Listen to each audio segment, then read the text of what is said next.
Exactly a year ago, a man was robbed and beaten to death near a Champaign park.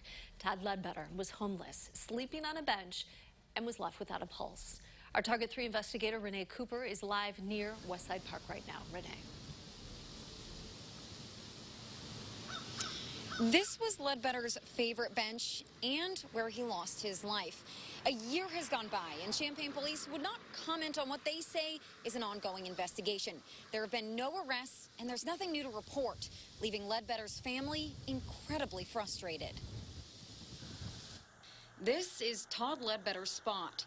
This bench near Westside Park became a makeshift home, day after day, for years.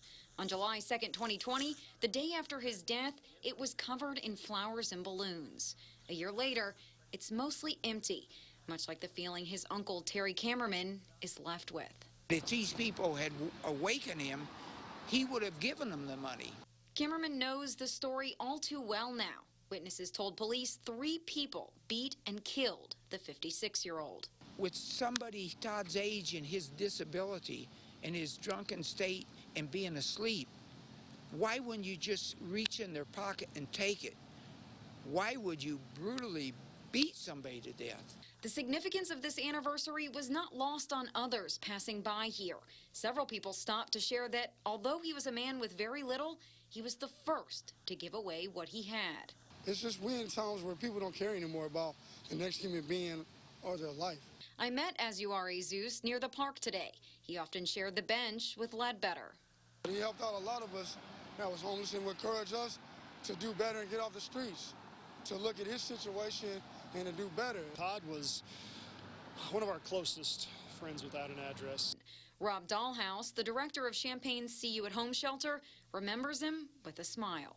Todd had a lot of struggles, like we all do, but Todd always had this very positive attitude.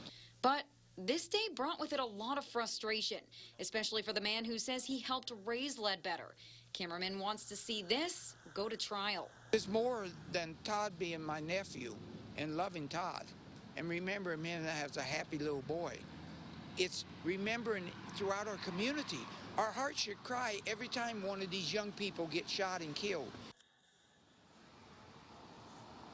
I also reached out to the Champaign County State's attorney for an update. I asked Julia Reitz if there are any suspects. In an email, her office responded, quote, "The case remains under investigation. No update at this time." Live near Westside Park, I'm Renee Cooper, WCIA 3, your local news leader. Renee, thank you for that follow-up. Now, while chatting with the director of See You at Home, we also got an update on the shelter. They haven't been able to take in anyone since mid-May. The director says the time has been spent trying to hire staff and volunteers and making renovations. Originally, the shelter was going to reopen mid-June. Dahlhaus says it will be soon, but he's hesitant to set a date. Kofi Cockburn left the U of I basketball team to enter the NBA draft, but he just made a new move. We'll tell you, and also tonight.